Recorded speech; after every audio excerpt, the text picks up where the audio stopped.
Fortune for you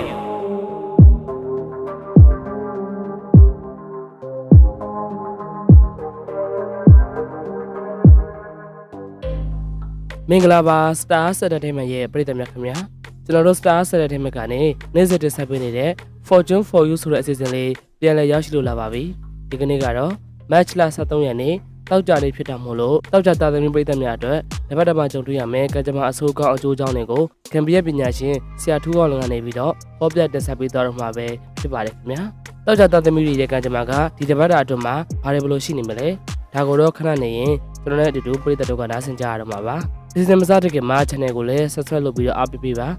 BBN လေးဖွင့်ပြီးတော့လည်းဗီဒီယိုအစကနေအဆုံးထိကို like ပါနားဆင်ပေးကြပါလို့တောင်းဆိုပါရစေခင်ဗျာဟုတ်ကဲ့ပါဒါဆိုရင်တော့အစီအစဉ်ကိုအခုပဲစလိုက်ချင်ပါတယ်ခင်ဗျာ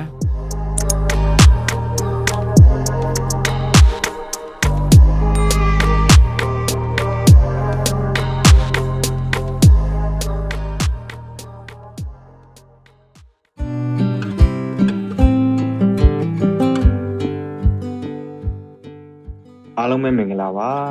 ကာယစိတ်ဓာတ်နာပြသောဒုက္ခနဲ့ကျမ်းမှာချမ်းသာတော်မူနိုင်ကြပါစေကြောင်းရှေးဥစွာဆုတောင်းမေတ္တာပို့တာပါတယ်73ရက်3လ2026ကနေပြီးတော့19ရက်3လ2026အတွင်းမှာတောက်ကြသားသမီးကျွန်တော်ရဲ့ချစ်မိတ်ဆွေများအတွက်ကံပေးရတာတော့ပညာနဲ့နိမိတ်ဟောကြားနေတာဖြစ်ပါတယ်ဒီရက်ဒီအတွင်းထဲမှာစီဝါရေးနဲ့ပတ်သက်ပြီးတော့အလွန်အင်မတန်မှကောင်းမွန်သောကာလလေးဖြစ်ပါတယ်မိမိလုပ်ရင်လုပ်တဲ့အတိုင်းမိမိဆောင်ရွက်တဲ့အတိုင်းအောင်မြင်မှုရရှိတာ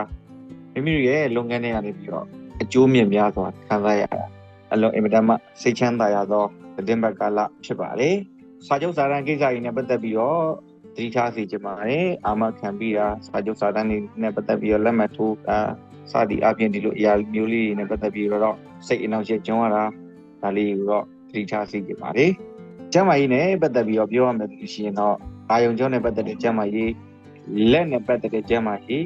ခန္ဓာကိုယ်အောက်ပိုင်းနဲ့ပတ်သက်တဲ့ကျမ်းမာရေးတော့ကိစ္စစီကျမ်းပါတယ်လူငယ်ကြီးကအခြေရေးကိစ္စတွေနဲ့ပတ်သက်ပြီးတော့ပြောရမယ်ဆိုရင်တော့ဒီရွက်တော်တွင်းမှာမိမိပေါ်မှာတီးခံနားလက်တော့ချစ်သူရဲ့အပြုမှုလေးတွေတော့ချစ်သူရဲ့အပြုမှုလေးတွေကြောင့်ပျော်ရွှင်စွာဖြစ်တမ်းနိုင်ပါလိမ့်မယ်အိမ်တော်ရှင်ကျွန်တော်ရဲ့အချင်းမိတ်ဆွေများအနေနဲ့ကတော့ဒီရက်ဒီတွင်ထဲမှာတူပေါ်တူနာလဲမှုတွေနဲ့ချစ်ကျင်နာမှုတွေနဲ့အိမ်တော်ရဲ့ဒုက္ခပြေဝရရှိသောကာလဖြစ်ပါတယ်ပညာရေးနဲ့ပတ်သက်ပြီးတော့ပြောရမယ်ဆိုရင်တော့ဒီရက်ဒီတွင်ထဲမှာအင်တာဗျူးကိစ္စတွေစာမေးပွဲကိစ္စတွေစတင်ပြီးဆောင်ရွက်ခြင်းဟာအလုံးအမြဲတမ်းကောင်းပါတယ်ပညာရေးနဲ့ပတ်သက်ပြီးတော့အမေအမအတော်စသည်အပြင်အမျိုးသမီးကြီးများရဲ့အကူအထောက်ပံ့ရရှိပါလိမ့်မယ်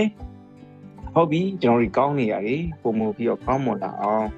ညံ့နေတဲ့အရာတွေပုံမပြီးတော့ကောင်းမွန်လာအောင်မိမိရဲ့အိမ်ရှိမျက်နှာသာကိုရွှေရင်ငွေပတ်ဖြန်းပြီးတော့မိမိလိုတော့စုကိုစတင်ပြီးတော့စုတောင်းဆောက်ရပါ